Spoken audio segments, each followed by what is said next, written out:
Morto fui, mas vivo estou sem fim. Em Jesus tudo consumado foi. Vou viver pra te adorar, meu Deus. És o meu prazer.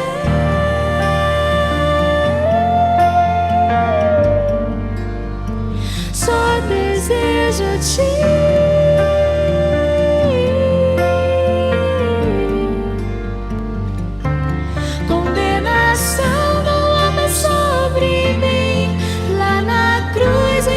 Já morri, sangue santo me purificou. Sem temor eu venho te adorar.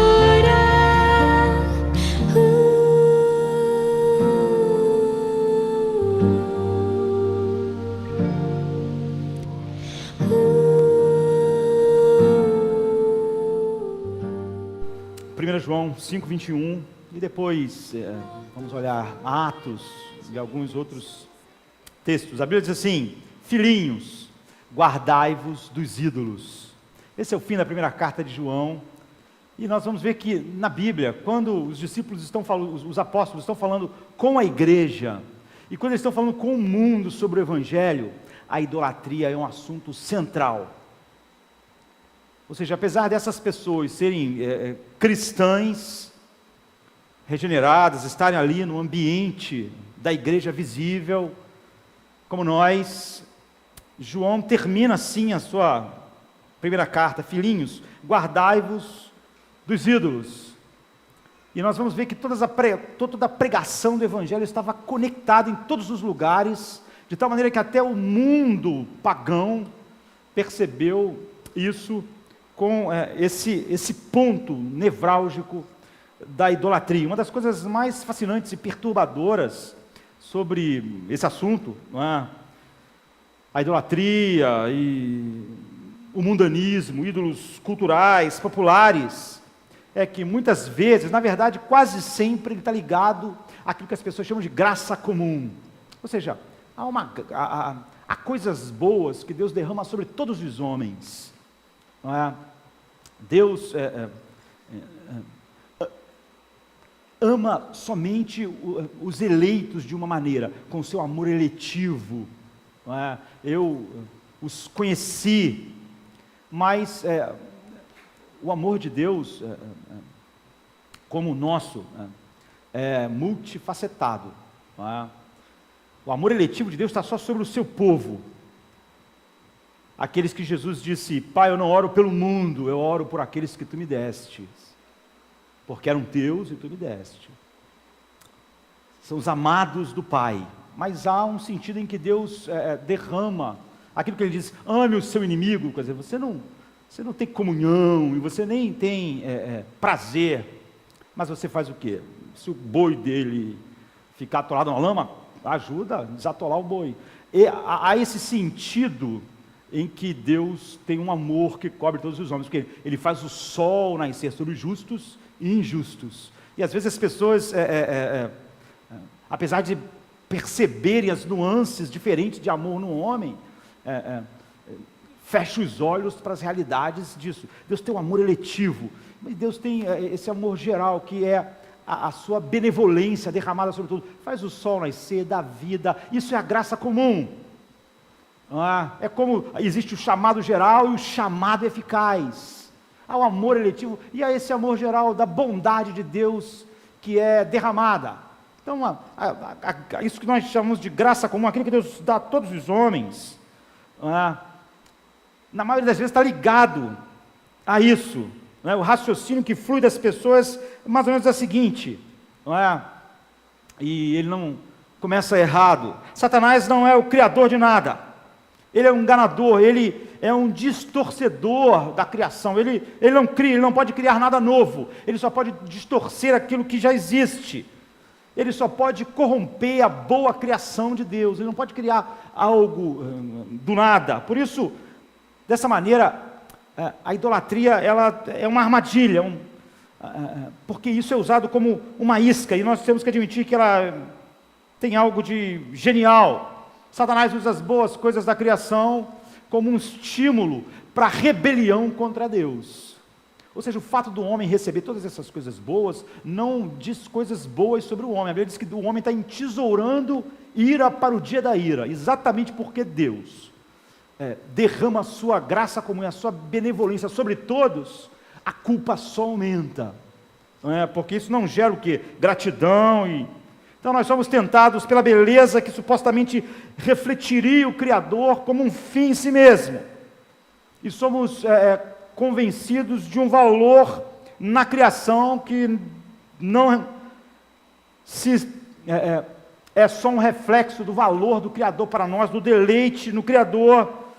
E mesmo quando essa coisa agora é usada a serviço da rebelião contra Deus, para substituir Deus e não para apontar para Deus, então nós somos atraídos por uma falsa adoração e nós ficamos presos.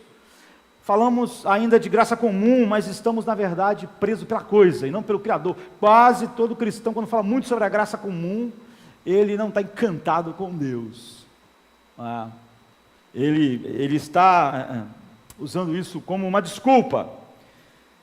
Então essa coisa está sendo usada para expressar uma mentira sobre Deus e não uma mentira, uma verdade do seu atributo que deve ser adorado. E essa coisa está sendo usada como uma mentira sobre Deus, sobre o homem, uma mentira sobre a razão, uma mentira sobre a vida, uma mentira sobre o romance, uma mentira sobre o sexo, uma mentira sobre tudo.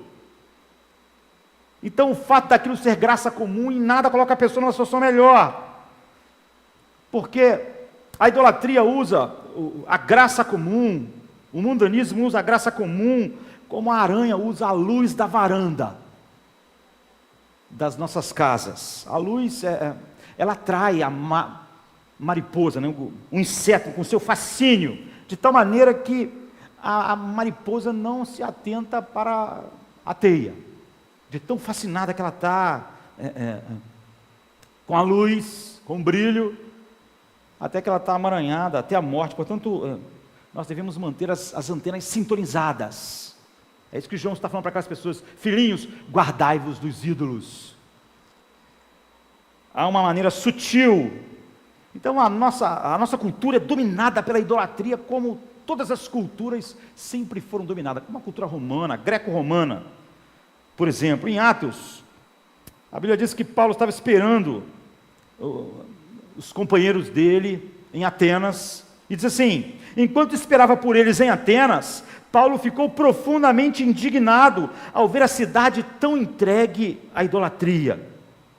Então, em vez de Paulo ficar ali encantado com a Grécia, é como se ele estivesse, sei lá, em Manhattan, sabe, na capital cultural do mundo, assim, teatros, arte de toda sorte, arquitetura maravilhosa, esporte, estádios, era tudo monumental, sabe? A cultura grega, poesia, filosofia.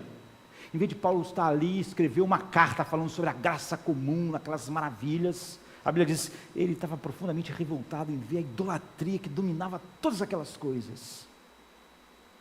Tudo aquilo ali, por mais que fluísse de coisas boas que Deus deu aos homens, expressava uma mentira a respeito de Deus, de tal maneira que seu coração se revoltava ao ver toda aquela mentira a respeito de Deus. Você vai ver que nesse lugar Paulo vai falar sobre a idolatria. No livro de Atos todo, esse é o tema. Esse é o tema quando os apóstolos falam com a igreja, é o tema quando eles falam com o mundo. Mas você vai ver que esse não é o tema da igreja da nossa geração. A nossa cultura capturou o coração daquelas pessoas que deviam ver a idolatria, mas não veem mais, pelo contrário. Então, por exemplo, em Atos 19, 23 a 41, um texto um pouco grande, eu vou pular alguma coisa aqui, mas é a história de como o Evangelho chegou em Éfeso. Você vê que onde o Evangelho chegou foi recebido assim com essa dificuldade. Nós estamos estudando Filipenses, nós sabemos como Paulo foi preso, apanhou, foi jogado na cadeia, ele e Silas, ficou todo arrebentado, não é? Em Éfeso não foi diferente. A Bíblia diz assim: e naquele mesmo tempo houve um não pequeno alvoroço acerca do caminho, acerca do Evangelho, que inicialmente o Evangelho foi chamado assim, o caminho, por isso que coloca em letra maiúscula. Porque um certo ourives de prata, por nome Demétrio, que fazia de prata nichos de Diana, dava não pouco lucro aos artífices, aos quais, havendo-os ajuntado com os oficiais de obras semelhantes, disse: senhores, vós bem sabeis que deste ofício temos a prosperidade, nosso sustento, nosso dinheiro, nossa boa vida. E bem vedes e ouvis que não só em Éfeso, mas até quase em toda a Ásia, esse tal de Paulo tem convencido e afastado uma grande multidão, dizendo que não são deuses os que se fazem com as mãos. E não somente há o perigo de que nossa profissão caia em descrédito, mas também de que o próprio templo da grande deusa Diana seja estimado em nada, vindo a ser destruída a majestade daquela que toda a Ásia e o mundo veneram. E ouvindo, encheram-se de ira e clamaram, dizendo: grande é a Diana dos Efésios. E encheu-se de confusão toda a cidade, e de maneira unânime, a multidão toda, correram ao teatro, arrebatando a Gaio e a Aristarco, macedônios, companheiros de Paulo na viagem, e querendo Paulo apresentar-se ao povo, não lhe permitiram os discípulos. E também alguns dos principais da Ásia, que eram seus amigos, lhe rogaram que não se apresentasse no teatro. Uns, pois, clamavam de uma maneira, outros de outra, porque o ajuntamento era confuso, mas deles não sabiam qual era a razão que eles tinham se juntado. Então, tiraram Alexandre dentre a multidão, impelindo os judeus para diante, e Alexandre, acenando com a mão, queria dar razão disto ao povo. Mas quando conheceram que ele era um judeu, todos unanimemente levantaram a voz e clamaram por um espaço de quase 2 horas: grande é a Diana dos Efésios. Então imaginem isso, imaginem uma multidão gritando: grande é a Diana dos Efésios, grande é a Diana dos Efésios, durante 2 horas. Essa é a confusão que Paulo, essa é a recepção de Paulo em Éfeso. Homens efésios, qual é o homem que não sabe que a cidade dos Efésios é a guardadora do templo da grande deusa Diana e da imagem que desceu de Júpiter? Então, há esse grande tumulto, até que eles querem arrebatar Paulo, e Paulo é aconselhado a não ir lá no meio daquela confusão. As pessoas aconselham Paulo a sair, e um outro homem vai falar com essa multidão.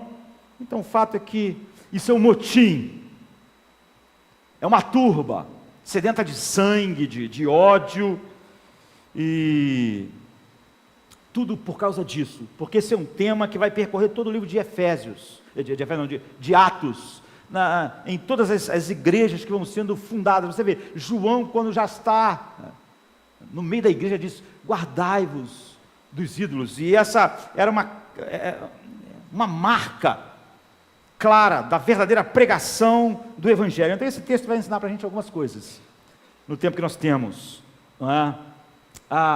Como os ídolos se espalham, como há uma fraqueza e ao mesmo tempo um poder nos ídolos. Eles são fracos por um lado e muito poderosos por outro lado, e como custa muito você levantar-se contra ídolos na sua vida, na vida da cultura, na vida da cidade, na vida do mundo.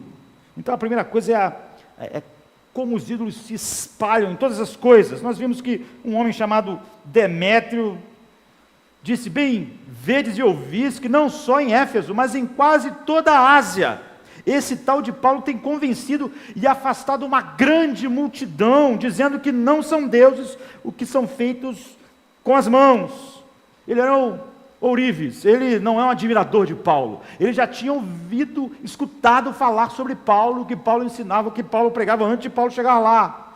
Ele era um fabricante de ídolos, e ele estava totalmente infeliz com a presença do apóstolo Paulo em Éfeso, com a pregação do Evangelho. Essa ideia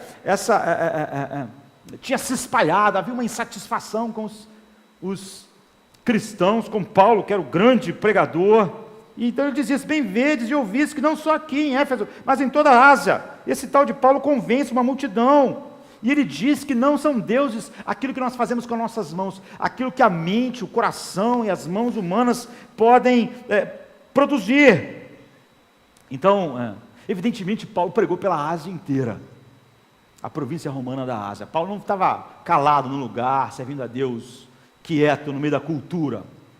Ele estava pregando a verdade em todo lugar, de tal maneira que as pessoas, mesmo as pessoas que não tinham contato com Paulo ainda, sabiam qual era a ênfase, uma ênfase da pregação do Evangelho, como ele se levantava contra todos os ídolos. Então era quase como se fosse um slogan, isso que Demétrio fala: se você faz seus próprios deuses, eles não são deuses. Essa era uma ênfase da pregação do Evangelho. Se você criou um Deus, ele não é Deus de verdade. Se um ser humano concebe um Deus, é um Deus falso. Ele é um ídolo. Se você faz ele com as mãos, com a mente. E Paulo, então, teve um enorme impacto, a pregação do Evangelho teve um enorme impacto, porque Paulo sempre pregou sobre a idolatria em todos os lugares. De tal maneira que ele diz, isso está espalhado pela Ásia inteira. Ele vem fazendo isso, multidões. Então, Paulo sempre pregou que o Evangelho essencialmente se opõe a todos os ídolos, a toda a idolatria. Calvino, por exemplo, diz que o coração do homem é uma fábrica de ídolos. Tem essa capacidade de produção em massa. Então eu não tenho certeza se você ou qualquer pessoa compreendeu o Evangelho até entender a implicação que o Evangelho tem sobre a idolatria e como ele se opõe à idolatria.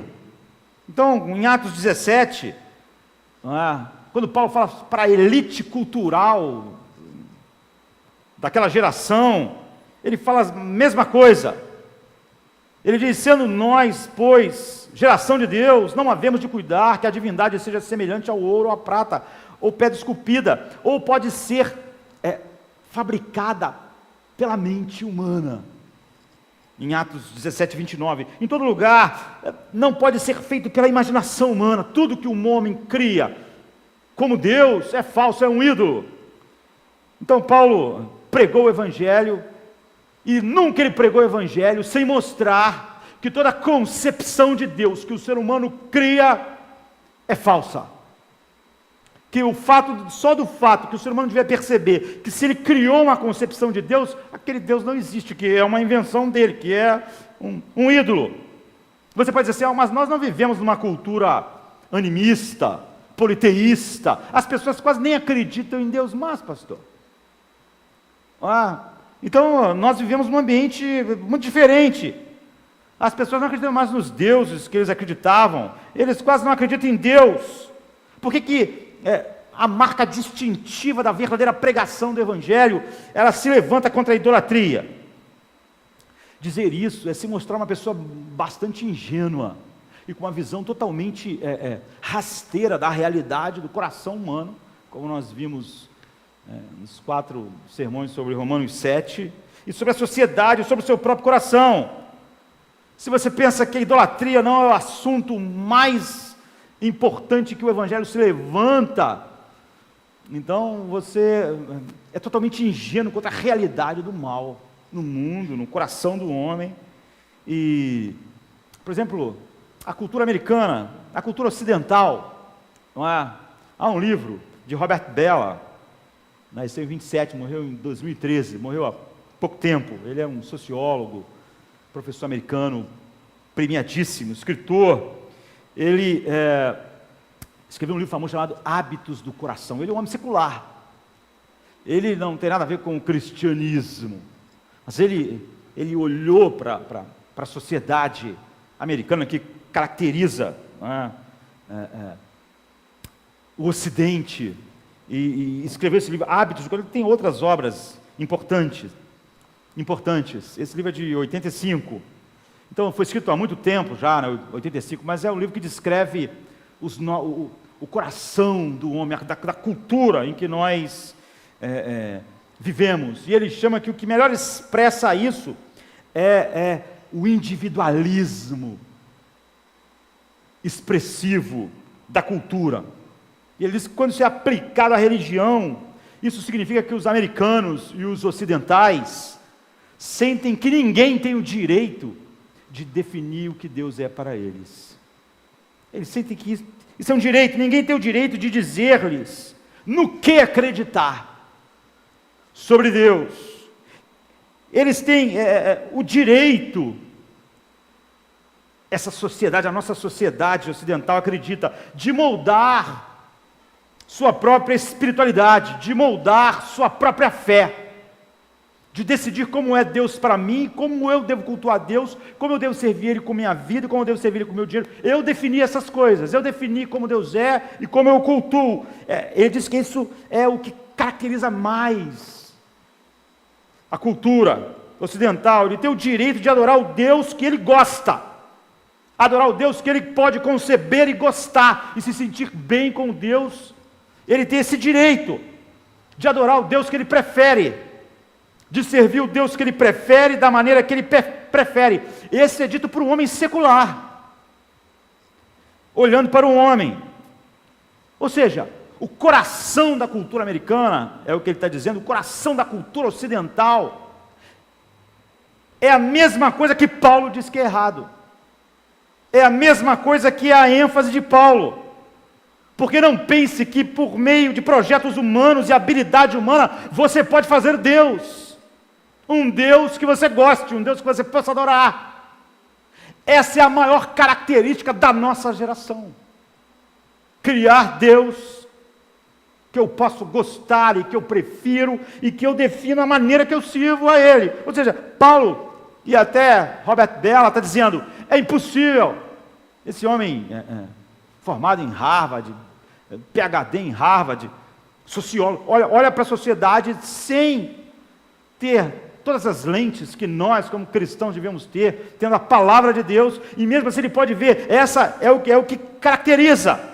Então, ao contrário do que a ideia de encontrar um ponto comum com a cultura, não é? A ideia, por exemplo, do evangelho social, e de qualquer ideia de evangelho que a cultura possa aplaudir.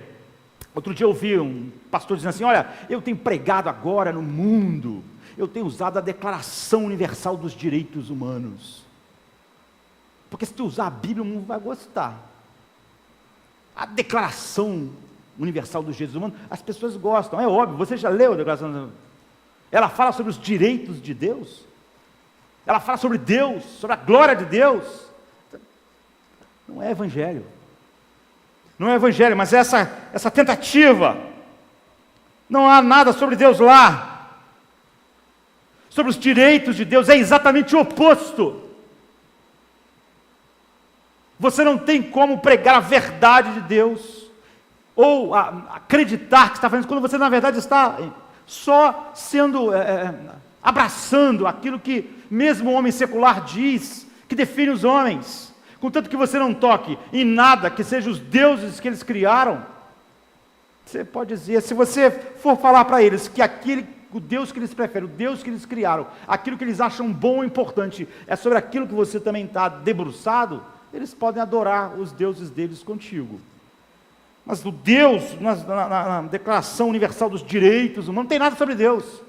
E como eu já falei aos irmãos, pecado é cometido contra Deus, crime contra os homens. É por isso que pecado é uma palavra que todo mundo ri, porque Deus, para a cultura, é risível, e já crime todo mundo acha importante. Então, os direitos de Deus, tudo tem direito em nosso mundo, mas Deus pode todas as coisas. O Deus que nós não podemos conceber, o Deus que existe, é todo poderoso, onipotente. Isso quer dizer que Ele pode fazer tudo que Ele quiser.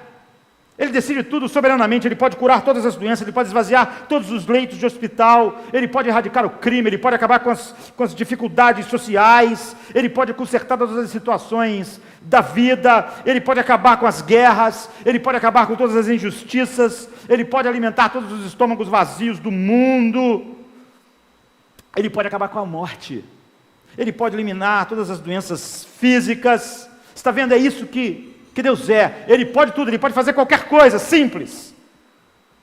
A Bíblia diz que Deus fará tudo aquilo que Ele quiser, controlado apenas pela sua vontade, pelo seu querer. Em outras palavras, se a liberdade, a tua saúde, a tua vida estiver dentro do plano mestre de Deus, então você vai ter isso. Se ela não tiver, você não vai ter.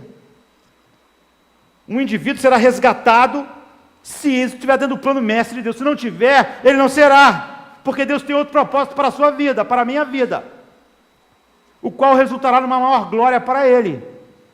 Pode ser nossa morte, pode ser nosso linchamento, como Paulo está prestes correndo risco aqui. Então, se Deus quiser salvar Daniel das mandíbulas do leão faminto e permitir que Tiago, irmão de João, um daqueles 13 que ele dizia que amava, fosse decapitado, ele ia permitir. Se ele quisesse tirar Pedro da cadeia e deixar Tiago lá e Tiago morrer, ele ia deixar. Ele sempre é controlado pela sua vontade soberana. Se ele quiser livrar Daniel da cova dos leões, mas deixar milhares de cristãos serem devorados por leões no Coliseu, ele vai permitir. E se ele decidir que ele vai colocar toda a sua ira sobre o seu filho amado e deixar ele ser crucificado numa cruz por mãos iníquas para salvar um povo escolhido, para ele mostrar nas eras vindouras a sua graça infinita, ele vai permitir que o seu filho morra na cruz dessa forma. Ele é controlado tão somente por aquilo que vai trazer mais glória a ele e pelo seu plano soberano. Lá no fundo, muitas pessoas, não só no mundo, mas na igreja, ficam irritadas com a verdade sobre Deus. Eu não posso imaginar um Deus, eu não posso conceber. A maioria dos crentes tem tanta dificuldade com a soberania de Deus quanto o mundo lá fora. Porque, como a cultura, nós achamos que temos o direito de definir Deus, adorar Deus, o Deus que nós criamos. Paulo está dizendo, esse Deus não existe. O Deus que é criado pela mente humana. Então, no mundo, tudo tem direito. Que é ridículo a gente pensar, não vou usar mais a Bíblia. Não é? Eu crente que o cara vai dizer assim, olha, decidi igual o apóstolo Paulo, que disse, não decidi não pregar nada, a não ser Cristo e este crucificado. O cara me disse que tomou a decisão de pregar com a Declaração dos Direitos Humanos. A gente vive num mundo que tudo tem direito. Até certo ponto legítimo, direitos femininos, direitos criminais, direitos dos pacientes, direitos constitucionais, nós sempre estamos falando sobre isso, direitos dos trabalhadores, direitos civis, direitos dos animais, direitos humanos, direitos do consumidor, direitos religiosos, cada um deles até certo ponto legítimo. Mas nós vamos, por exemplo, deixar que, vamos dizer que uma mulher tem direito de matar o seu filho no seu ventre, como se não fosse um ser humano. Nós vamos deixar um rapaz, como eu estava vendo outro dia, escapar da punição severa por estuprar uma menina, com a desculpa de que ele foi... A sociedade é muito engraçada, ela faz tudo para que as crianças, mais cedo possível, sejam inseridas em toda espécie de estímulos sexuais. Depois, nós não queremos punir um rapaz que estuprou uma menina, dizendo que é porque ele foi muito cedo exposto a estímulos sexuais. Mas é o que nós fazemos, é o que o governo quis, é o que a sociedade quis dizer, é o que ela quis colocar no colégio. Ela não pode usar isso como uma desculpa. Você não pode estimular as crianças sexualmente e depois querer perdoar um rapaz por ter praticado uma violência sexual. Você vê, todo o processo, todas as ideias são extremamente anti-Deus. Nessa terra, só uma coisa que você não vai encontrar, os direitos de Deus. E é sobre isso que esse pastor não vai poder pregar nunca, porque ele abraçou todos os direitos no mundo que despreza Deus. O Criador, o sustentador de todas as coisas, ele que nele tudo existe, se move, respira.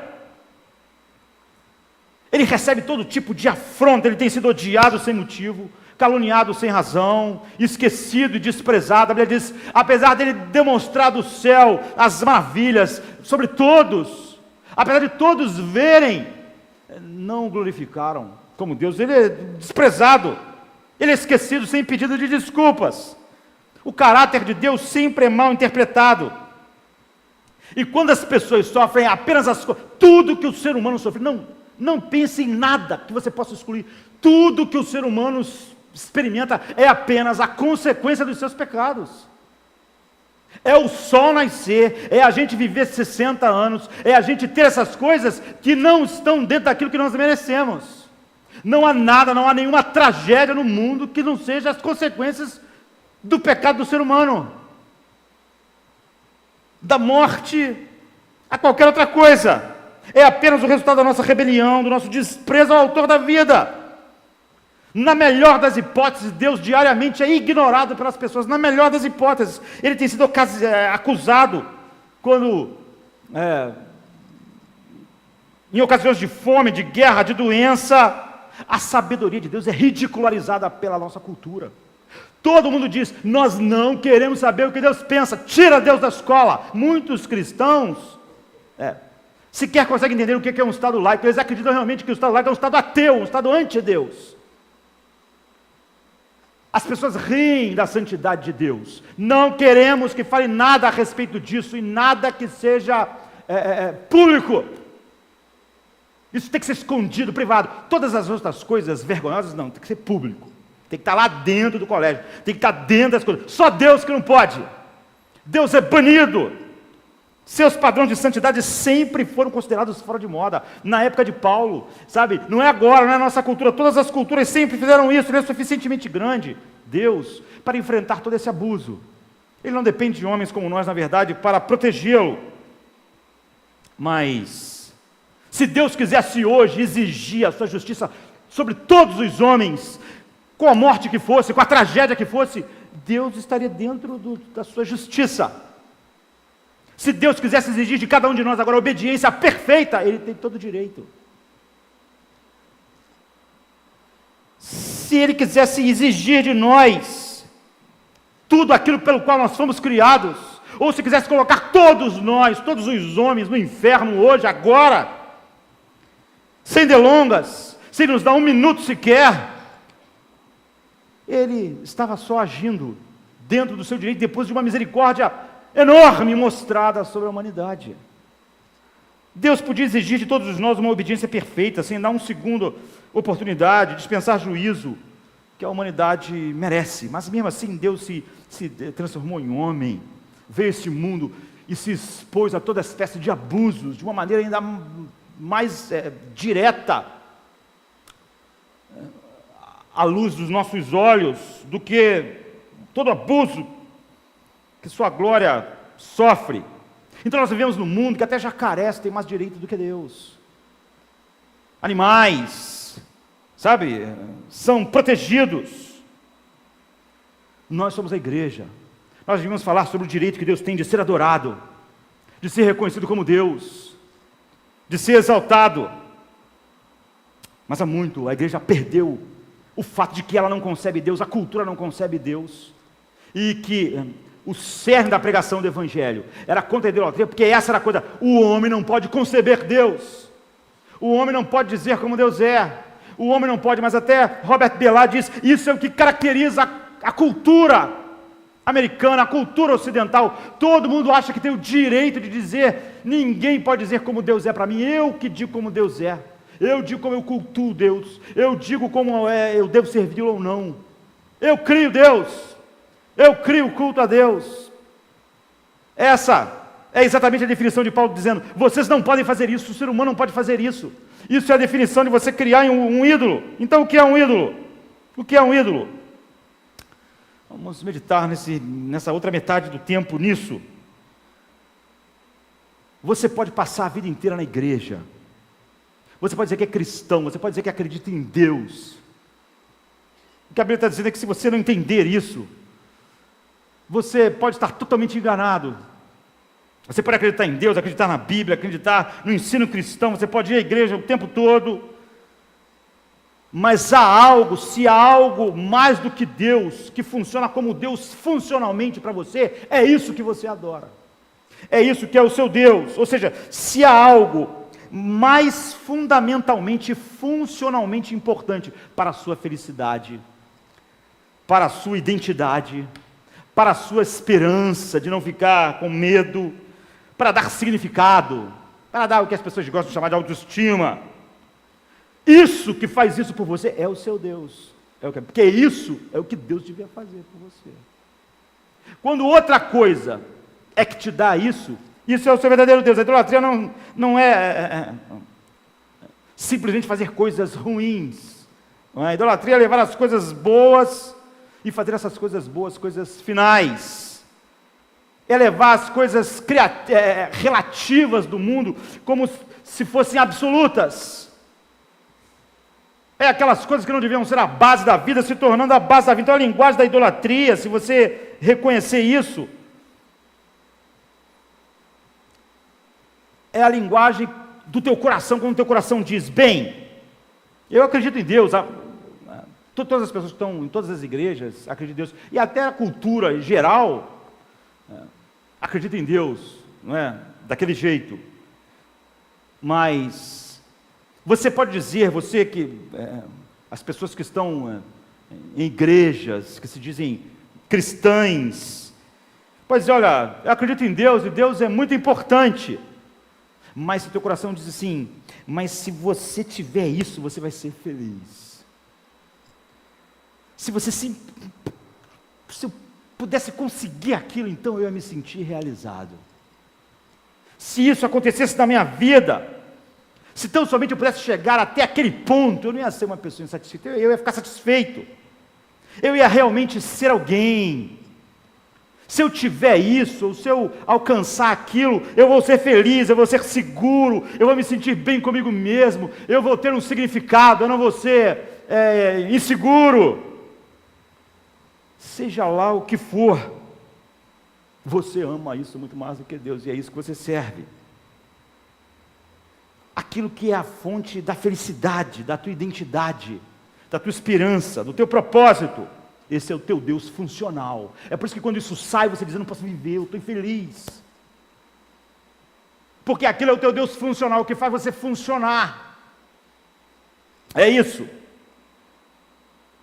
O que significa que todas as coisas boas, especialmente as boas, têm um potencial maior para isso. As pessoas falam sobre um viciado, por exemplo, em droga e álcool, como uma forma de idolatria, e é verdade. Por quê? Porque o viciado, ele olha para aquilo e diz, eu preciso disso para enfrentar a vida. Sem isso eu não posso enfrentar a vida. É isso, está vendo? Isso me faz funcional. Se eu não tenho isso, eu não posso enfrentar a vida, não posso enfrentar os problemas, não posso enfrentar a realidade. Isso é um Deus. E álcool e droga é isso, mas você vê que um monte de coisas é isso. Sem essa pessoa eu não posso enfrentar a vida, sem esse dinheiro eu não posso enfrentar a vida. É isso, é idolatria. Então, os ídolos são poderosos e são coisas boas que se transformam em coisas finais. A família, a aprovação dos seus pais, a aprovação da cultura, a aprovação dos amigos no colégio, a visão que as pessoas têm de você na faculdade, o seu corpo, a sua aparência, para me dar um autoestima, para mim me sentir seguro, para me fazer funcional, para me não me sentir miserável. A sua moralidade, a sua importância humanitária no mundo, qualquer coisa que te dá funcionalidade, é o que nós vimos o Jekyll, Dr. Jekyll no Regent's Park, dizendo, quando ele tentou com todas as forças durante 3 meses ser um cara humanitário, dava dinheiro, sustentava orfanato, dava tudo, e ele começou a se sentir, agora sim eu estou me tornando alguém melhor, estou conseguindo vencer o mal em mim, e quando ele estava lá pensando nisso, ele se transformou num raio sem a poção, como nós vimos. É isso. Outro dia eu vi um pastor dizendo, eu não sei como eu vivi anos só pregando a Bíblia expositivamente. Agora que as causas sociais tomaram conta da minha vida, agora a minha vida tem propósito e sentido. Eu não sei nem como aquela minha vida tinha sentido. Você vê o que dá sentido a ele agora? É isso. Ele nem sabe como ele só pregava a palavra e tal. A vida dele não tinha sentido, era uma vida sem sentido. O que está dando é isso que é o seu Deus. É a sua competência, a sua habilidade, a todas as coisas, elas não são necessariamente ruins. Quando você estuda o livro de Atos, você vê um Deus em cada esquina. Era isso que Paulo, Pedro, João tinham contato. Era um Deus do sexo, um Deus da guerra, um Deus do trabalho, um Deus do esporte. Há um Deus atrás de tudo. E era o que eles viam, um Deus da agricultura, um Deus das finanças, um Deus da arte, um Deus da música, um Deus do teatro. Você diz, oh, que povo estranho, que povo supersticioso. Havia um Deus do sexo, um Deus da arte, um Deus do esporte, um Deus das finanças. Eles eram... O fato é que você não entende o que eles entendiam.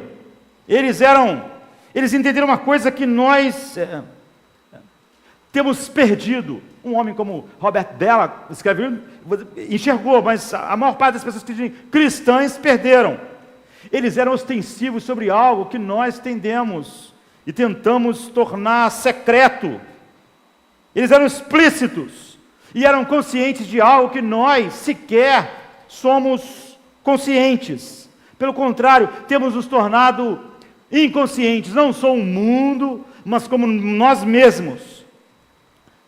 Que qualquer coisa do mundo pode ser transformada em nossa salvação, em como nós redimimos nossa vida, em como nós damos sentido. Nós saímos da vida sem sentido para ter um sentido, a fonte de esperança e significado.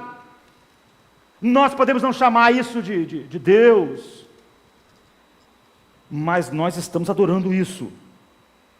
Então, eu li um artigo um tempo atrás, que não foi escrito por uma pessoa religiosa, mas essa pessoa viveu em algumas cidades americanas, Boston, Nova York, a capital americana, e ele diz, outra pessoa secular escrevendo, apesar de todas essas coisas serem verdade sobre todas essas cidades, eu percebi, ele diz nesse artigo do New York Times, que o Deus em Washington, o Deus que mais caracteriza é poder e influência, move aquela gente, aquela capital. Mas em Boston é a educação, sabe? Respira aquele ambiente da academia. Esse é o Deus. Mas em Nova York, o Deus máximo é o dinheiro. Ele diz, isso é verdade sobre essas cidades, mas em cada uma delas não aparecem mais. Você pode dizer assim, olha, como? Eu não acredito que o Deus dessas cidades são essas coisas. Mas mesmo ele, sem ser cristão, ele diz, se você visse como as pessoas em Nova York sacrificam seus filhos por causa do dinheiro. Grande parte das pessoas sacrificam seus filhos, a grande parte dos abortos, por exemplo, porque aquilo vai atrapalhar a minha vida. Vai atrapalhar a minha vida, então essa criança vai ser um problema. Ou então, olha, vai atrapalhar minha carreira, eu preciso ganhar dinheiro, filho, família, vai ser um problema. Ou então eu vou criá-los de uma maneira que são completamente relegadas a sem importância, porque o dinheiro é o que impulsiona. Então ele diz, olha, os melhores interesses dos nossos filhos e das nossas crianças agora são sacrificados por causa do dinheiro e por causa da carreira dos seus pais. E é verdade. Quando você sabe que algo se tornou um Deus, é isso, você pode pensar assim, aqueles homens bárbaros sacrificavam seus filhos aos deuses. É isso que mostra que algo é Deus. É quando você acha que aquilo é tão valioso, que mesmo, por exemplo, um filho, vale ser sacrificado aos pés daquilo. Quando você percebe que coisas valiosas podem ser sacrificadas por algo, aquilo no qual você sacrifica é um Deus. Quando você acha que pode sacrificar a vida dos seus filhos para ganhar dinheiro, você está sacrificando como aquelas pessoas sacrificavam um filho diante do Deus. Quando você pode sacrificar sua relação com Deus, seu tempo para Deus por causa do dinheiro, você está sacrificando, você acha o dinheiro é mais precioso. Eu vou colocar isso no altar do dinheiro, porque eu tenho que pagar esse tributo, eu tenho que dar essa coisa importante. Minha família, não, meus filhos não, eles vão ter que, eu vou sacrificá-los. Eu vou sacrificar meu casamento, meus filhos, por causa de sexo. Porque eu não posso, é precioso esse negócio de família, mas sexo é algo que eu me prostro e sacrifico as coisas. É isso que é a essência do sacrifício a um ídolo, que faz de algo um ídolo. Então, é por isso que sempre é falsa piedade quando você serve a Deus, mas deixa o dinheiro de fora. Porque é óbvio o que é que você diz, isso é demais para me sacrificar, para me entregar, porque isso aqui é o pão da minha vida. Deus não pode ali nessa área não, essa área é divina para mim, é a área do meu culto. Então, em segundo lugar, isso é para você ver como os ídolos estão em todos os lugares, e em todos os lugares estão não só sendo prestado culto, devoção e sacrifício a eles. Em segundo lugar, há uma mistura paradoxal em poder e fraqueza em todos os ídolos. É isso que Paulo diz. Em todo lugar, você pode ver o poder do ídolo. Quando Paulo tocou nos ídolos daquelas pessoas, houve um motim. Não é que as pessoas ficaram... Porque isso, a sua vida depende desses ídolos. É o que dá sentido.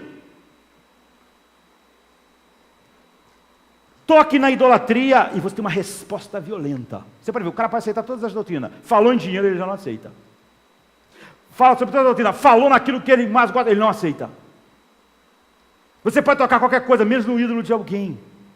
Paulo podia falar qualquer coisa em Éfeso, mas não tocar nos seus ídolos. Aquilo não deixou as pessoas chateadas. Poxa, eu não gostei. Poxa, porque isso é importante, essa coisa de Diana. Virou um motim, eles odiaram Paulo. Você não pode tocar num Deus de um homem, num Deus que um homem criou, num Deus que ele cultua. A resposta sempre é motim. O simples fato de você tentar tirar de alguém uma coisa que é boa, deixa a pessoa triste. Você fica triste quando uma coisa boa é tirada, não é? Porque aquilo é bom. Mas não é isso. Quando você tenta tirar de alguém algo que dá definição da sua vida, que dá significado, que faz ele funcionar, então, que dá ele esperança, que faz ele sentir que é um sucesso, que ele é alguém, então você tem ódio. Você tem uma resposta de guerra. Ele não fica apenas triste, um pouco de mau humor. Ele tem que destruir o que vai destruir o que é mais importante para ele. Nesse sentido, os ídolos têm uma grande quantidade de energia. Eles controlam as pessoas que o adoram. O dinheiro controla as pessoas que o adoram. O sexo controla as pessoas que o adoram. A influência controla as pessoas que a adoram. O poder controla as pessoas que a adoram. As pessoas que... a carreira dá significado para ela controla contra qualquer coisa. Se o filho for um problema, o filho vai ser sacrificado. Tudo vai ser sacrificado. Se você... os ídolos controlam as pessoas que o adoram. Se você tocar neles, então a resposta sempre é violenta. É por isso que se você pregar, por exemplo, a sociedade usando os direitos humanos, não tem resposta nenhuma.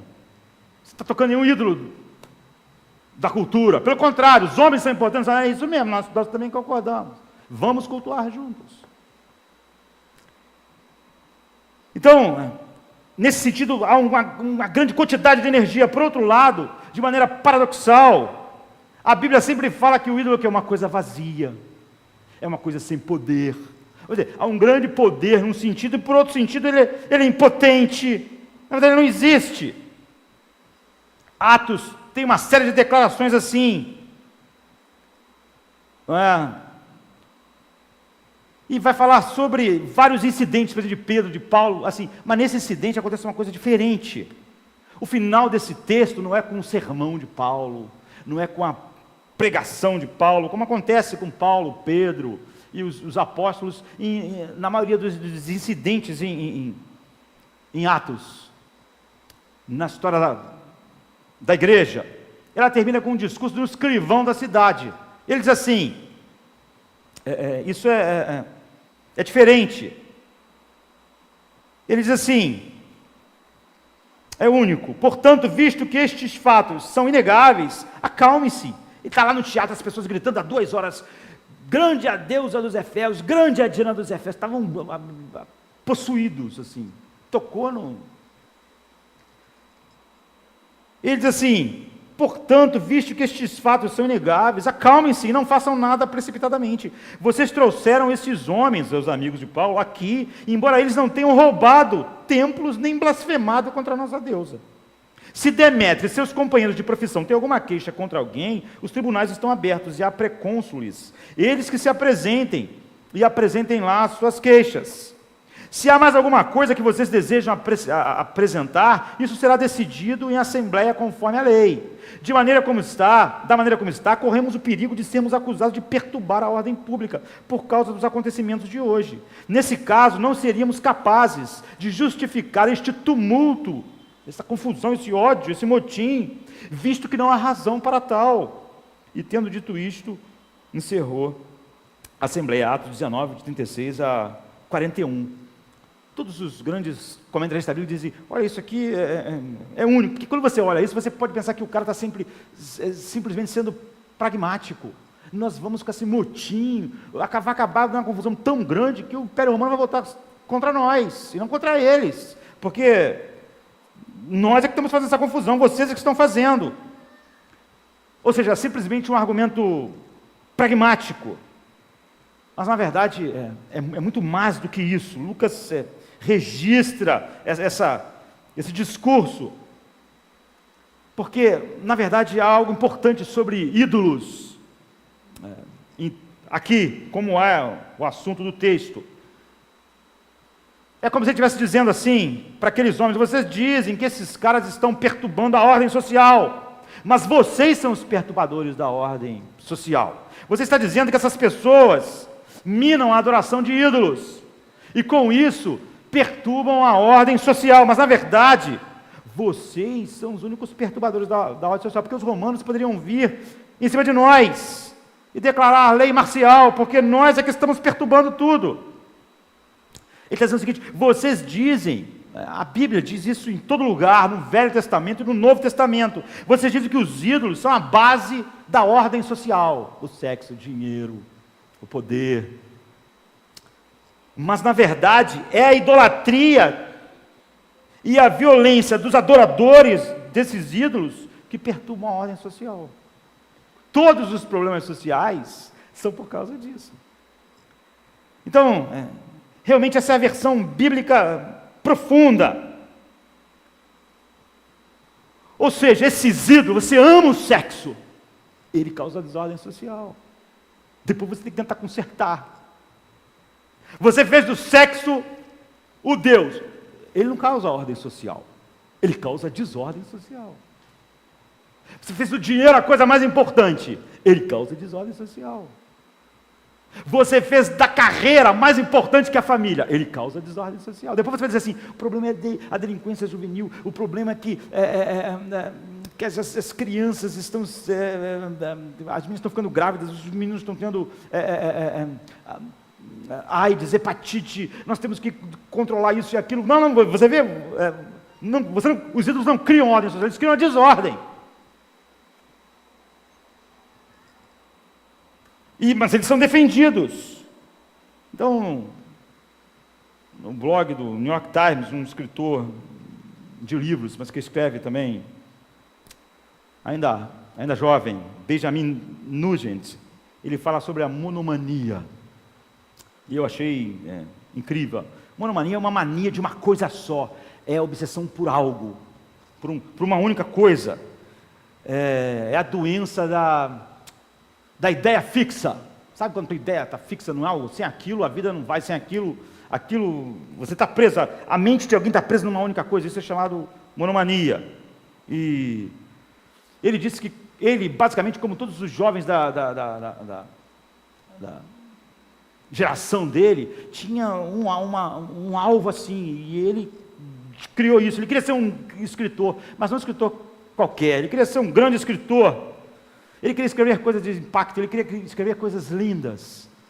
Ele começou a perceber que ele estava atirando, ele diz no artigo, no próprio pé. A vida dele começou a girar em torno disso. Ele diz assim, quando a boa escrita era o meu único objetivo, ele também não é cristão, um homem secular. Eu fiz a qualidade do meu trabalho à medida do meu valor.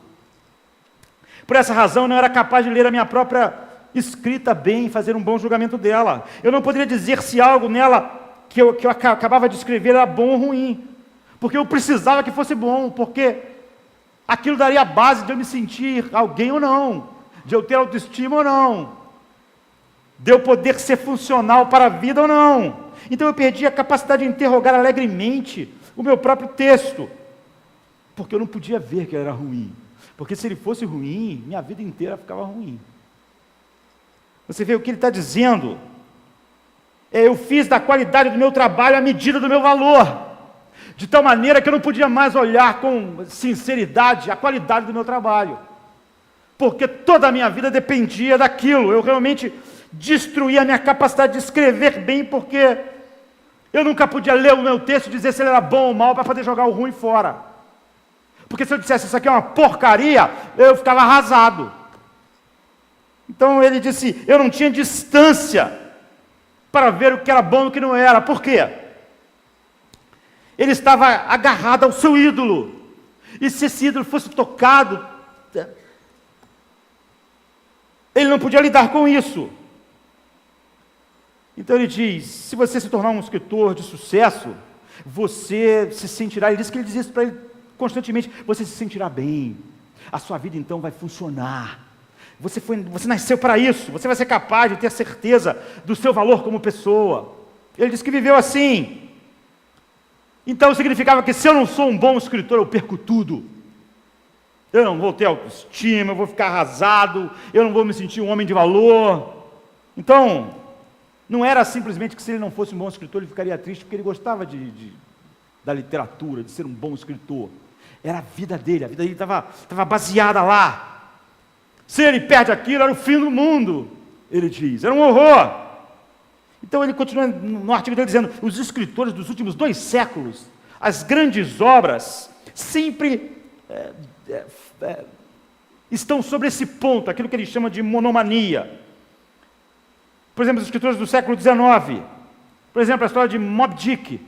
Acabe é completamente obcecado em capturar aquela baleia branca, que tem, a história de Moby Dick tem um significado incrível, assim, é um livro incrível, né? Mas não importa hoje. Acabe tinha essa monomania, o valor da vida dele, tudo da vida dele dependia de capturar aquele animal. Todo o livro gira em torno disso. Ele diz, os escritores do século XIX, as grandes obras da literatura, elas sempre mostram essa capacidade intrínseca do coração humano. Por exemplo, Victor Frankenstein, ele apenas se ele cientificamente descobrisse como gerar vida, a partir de coisas mortas, isso ia mudar tudo. E o que acontece nessas grandes obras? Quando a criatura de Frankenstein abre os olhos, ele vê que criou um monstro e foge. Aí tem todo o drama, né, da criatura e do Frankenstein. Porque ele descobre que aquilo que era uma monomania, aquilo que ia dar sentido à vida dele, quando ele viu aquilo, ele descobriu que aquilo não dava sentido nenhum, que era horrível. A mesma coisa acontece em Moby Dick. Depois que consegue aquilo que ia dar a sustentação da vida, descobre que aquilo não deu sustentação nenhuma. Acabe, não é? Então o que Nugent chama de monomania, o que a Bíblia chama de idolatria. É a mesma coisa, É isso que a Bíblia diz, sempre falha. Aquilo que não é Deus, no qual você coloca essas coisas, sempre falham. É nesse sentido que os ídolos são fracos, são vazios. Exatamente porque eles são poderosos no sentido de que quando eles controlam quem adora eles, e se alguém tocar neles, gera a fúria das pessoas, da cultura das pessoas, como aquelas pessoas lá em Éfeso, para Paulo, e apesar de ter essa força, ao mesmo tempo, tem essa fraqueza, que o homem tem essa monomania, mas depois ele descobre que aquilo não dá. Você vai ver gente, sabe, como Whitney Houston, a música mais famosa dela é um amor, o maior de todos os amores. Ela fala que descobriu o maior de todos os amores, que era o amor a si mesmo. Aí ela fala sobre isso, é a cultura que também é o que a igreja prega, amar a si mesmo, assim, voltada para si mesmo. É por isso que ela é como o Victor Frankenstein, ou como Acabe em Moby Dick, tudo que ela encontrou, o Deus é fraco, ele não dá o que ele promete, nenhum dá, qualquer outra coisa, a não ser Deus. É por isso que o cara nunca chega ao fim. O Deus dele é o dinheiro, não tem o fim. Ou o sexo, a carreira, ele não encontra aquilo que dá significado, que dá. Outro dia eu estava lendo um outro artigo, E uma mulher que é diretora de um grande banco em Manhattan. Ela está no topo do mundo, assim, conseguiu. Então ela escreve um artigo que diz se existe vida depois do trabalho. Ela diz, ela que alcançou esse máximo, ela disse, olha, todas essas coisas são mitos que nós buscamos. Você trabalha como um cão para ganhar muito dinheiro. Você passa um grande número de anos ganhando muito dinheiro pensando, no último terço da vida, eu vou poder então viver como eu quero. É isso. Você trabalha como um cão para levantar e fazer o seu dinheiro. E você trabalha, e você sacrifica todas as coisas. E você chuta para trás coisas preciosas. E chega uma hora que você tem o dinheiro para você viver como você quiser. Ela é diretora de um dos maiores bancos do mundo. E ela diz, então, nos últimos anos da vida você pode viver como você quiser, mas isso é uma mentira. Ela diz, porque eu fui bem sucedida, mas trabalhei como um cão. E ela diz, inevitavelmente, quando eu deixei o meu trabalho, eu estava devastada. Eu simplesmente não podia pegar o dinheiro e seguir em frente. Eu não sabia viver sem estar naquela posição que eu estava. O trabalho que eu pensei que era meu escravo, eu descobri na verdade que eu era. Ele era o Deus, aquela posição que eu ocupava. O dinheiro para viver o resto da vida não deixava não dava as bases da satisfação que eu esperei. Eu não conseguia me sentir bem sobre eu mesma, a menos que eu tivesse naquela posição que eu ocupei. Então eu não consigo parar. Eu não sei quem eu sou sem o trabalho, sem os negócios, sem estar lá no comando. Então o ídolo sempre faz isso com você. Você nunca está livre dele, ele exige isso. Então por que Paulo fala sobre idolatria toda vez que ele prega o Evangelho? A menos que você entenda a relação total entre a idolatria espalhada em todas as coisas e a verdade do Evangelho, você sequer escapou, não é? Então a Bíblia fala sobre as implicações profundas do Evangelho. Você pode dizer, o Evangelho é crer que realmente tudo que Cristo fez em seu lugar, sua morte, sua ressurreição, te expia, te redime, te justifica.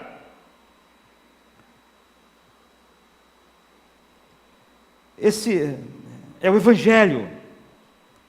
Mas o fato é que as pessoas seculares, como as religiosas que não compreenderam totalmente o Evangelho, elas usam todas essas coisas para redimi-las, para justificá-las, para dar sentido à vida delas. Não é o Evangelho. Como nós estávamos lendo no início do culto, aquele que beber da água que eu lhe der nunca mais terá sede. Não é verdade sobre a maioria das pessoas.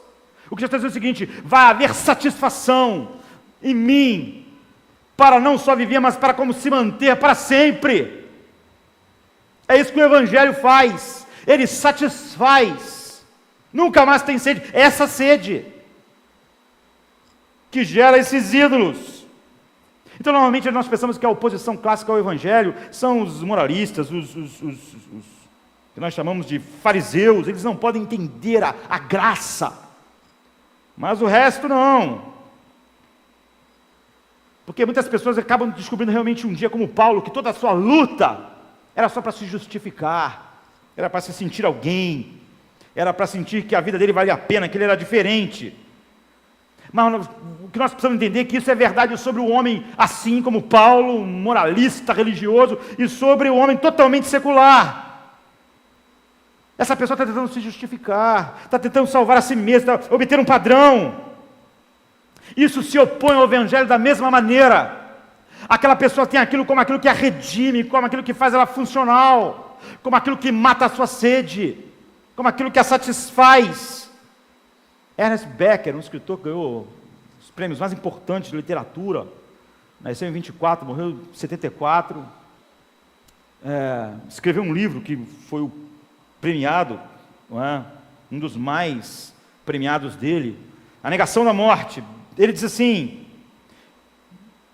todas as pessoas, nós vivendo numa sociedade secular, Nós tiramos Deus de nós. Ele é totalmente secular, não há nada de cristão em Becker. Ele diz, no passado, nós buscávamos as coisas em Deus, a base da vida, o sentido da nossa existência. Nós banimos Deus. É isso que a cultura fez, nossa cultura. Mas nós não queremos saber simplesmente que a vida é dura e depois a gente morre e os vermes comem a gente. Nós precisamos sentir que nós somos importantes. Ao mesmo tempo que nós falamos que não tiramos Deus, nós não queremos nos sentir assim. Então nós usamos agora o trabalho, o dinheiro, o sexo e o romance para nos dar o significado espiritual que Deus devia dar. Então nessa obra ele diz, olha, por exemplo, o romance moderno.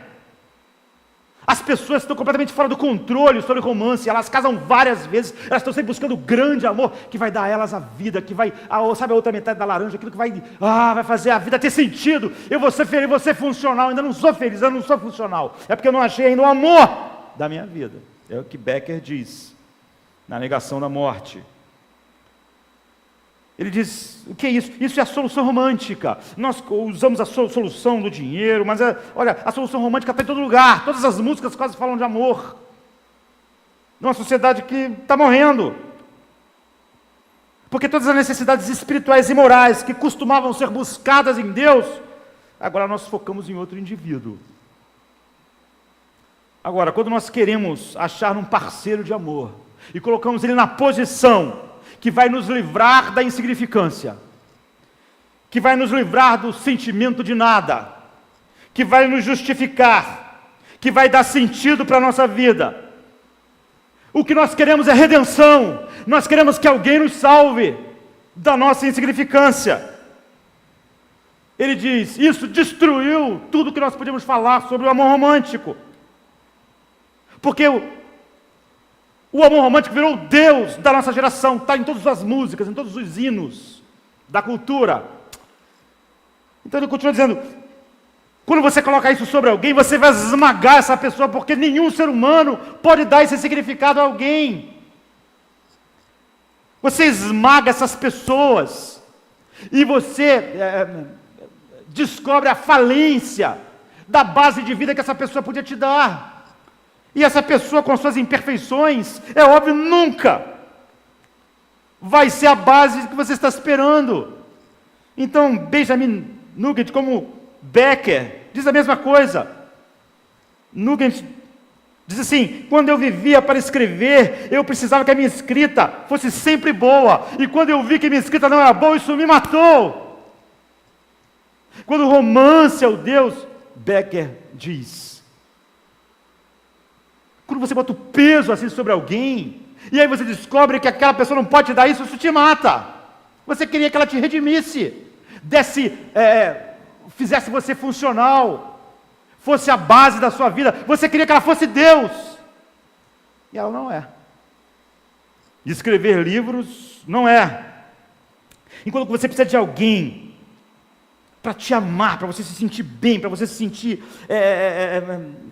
a vida vale a pena, assim, poder encarar a vida, as dificuldades da vida, você vai matar todas as suas expectativas, porque elas são falsas, e você vai matar o amor, porque aquela pessoa é imperfeita. Todos os ídolos nesse sentido são vazios e fracos, é isso que a Bíblia diz, os ídolos não têm poder, os ídolos não podem dar o que o homem espera, eles são totalmente poderosos de que eles controlam a pessoa destrói tudo por causa de um amor, um próximo amor que ela acha que vai encontrar, pela carreira, pelo dinheiro, por essas coisas, pelo sexo, mas ainda assim não dá nada. Ele é poderoso para controlar, mas é totalmente vazio para dar suporte de vida. Então, você fica em apuros, você não tem mais base. Eu lembro que na primeira vez que eu preguei publicamente, um amigo meu estava assistindo, do meu bairro, primeira vez que eu preguei assim, eu era um jovem, adolescente, eu lembro que ele estava ouvindo, eu lembro que ele ficou sentado olhando o tempo todo, eu conhecia ele, conhecia a noiva dele, e um dia antes a noiva dele tinha desmanchado com ele, e ele tinha até conversado comigo, como ele estava perturbado com o fim do seu relacionamento. No outro dia, ele foi ali na linha do trem, pulou e se matou.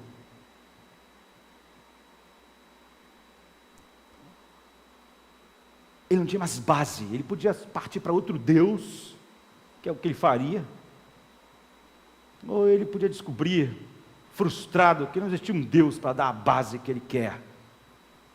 A pessoa pode não suicidar, mas um dia ela vai ter que encarar a morte com essa sensação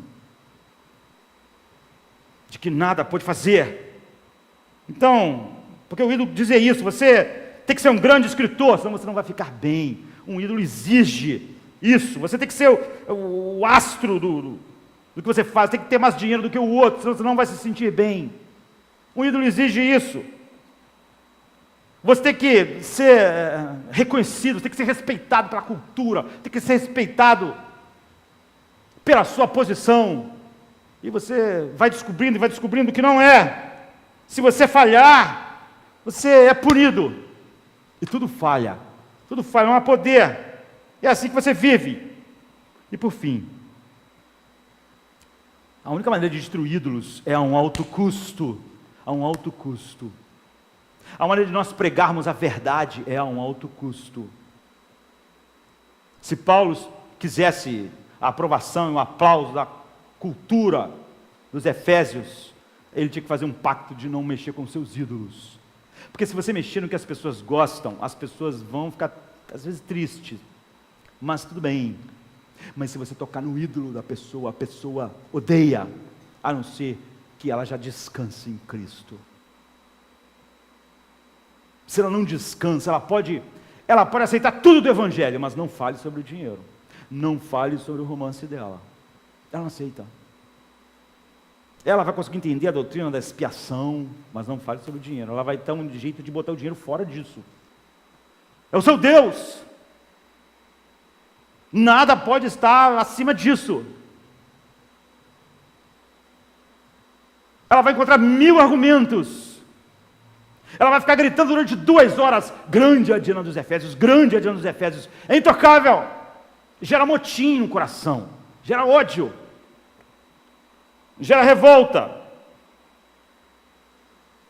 Quase Paulo era morto de cidade em cidade, porque ele opunha-se aos ídolos da cultura, em vez de tentar um acordo com eles.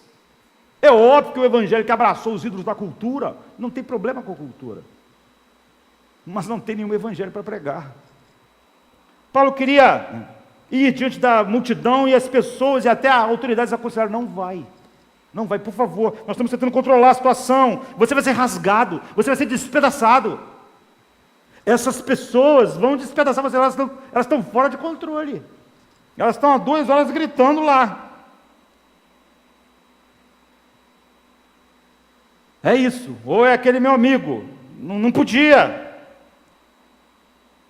Quando você tenta lutar contra isso, isso te devora.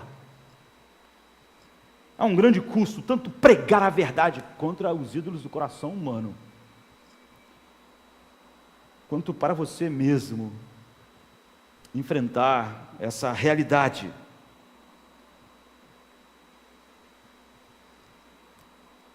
É por isso que o Evangelho, sabe, quem escreveu Atos, escreveu Lucas. O próprio Lucas, né?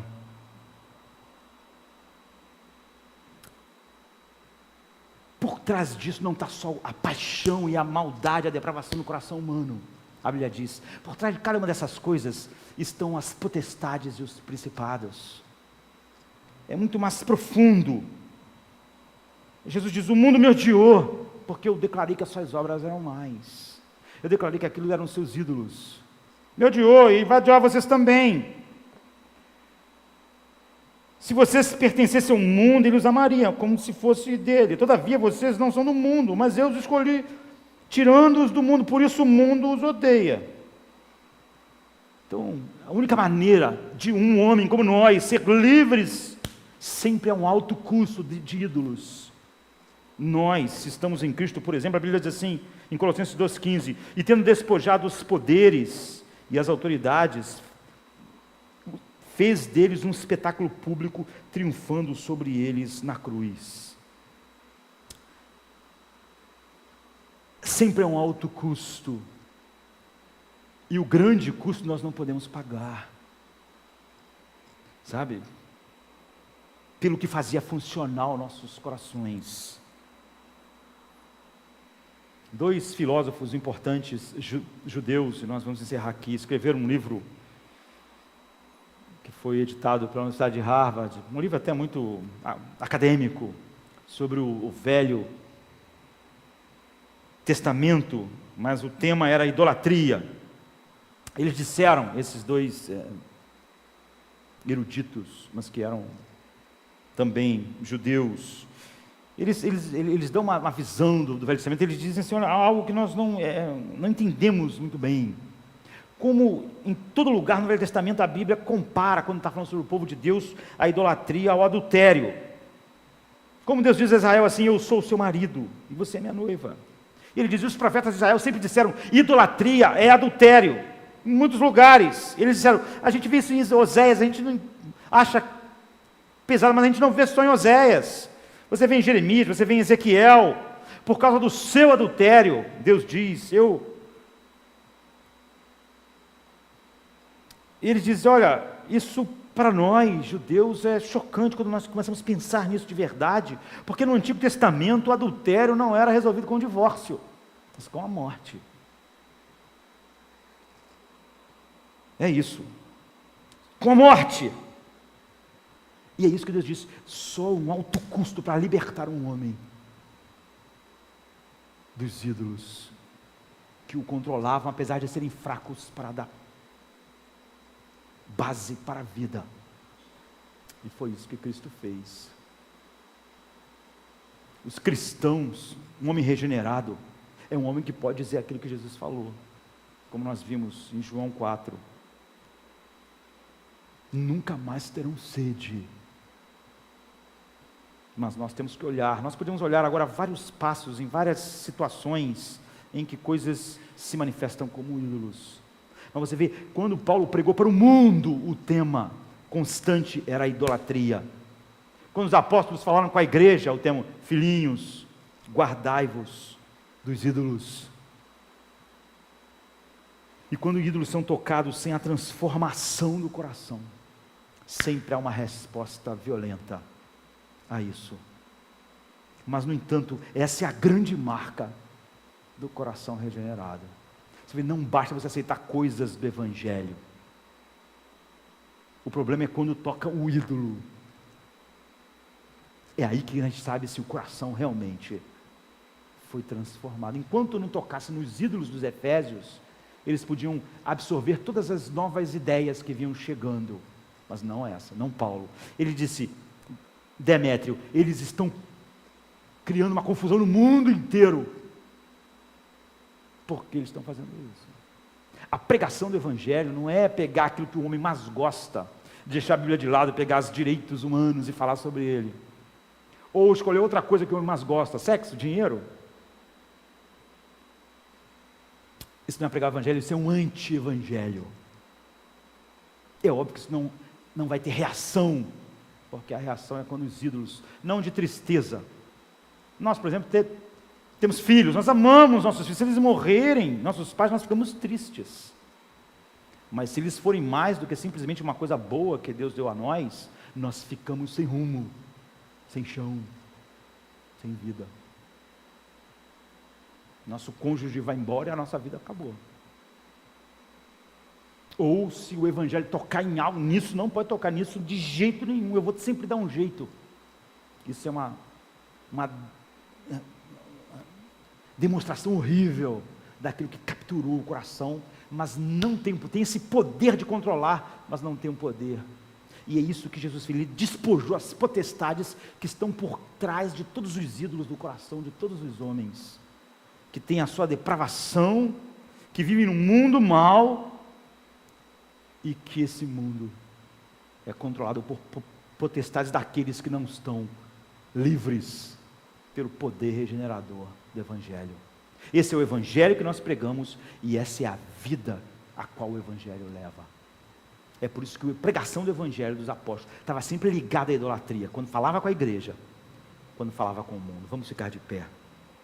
Vamos orar. 1 João 5,21, filhinhos, guardai-vos dos ídolos. Coloquem nisso toda a atenção de vocês, porque é aí que está o cerne da vida com Deus. Vamos orar? Vou chamar Paulinho para orar por nós.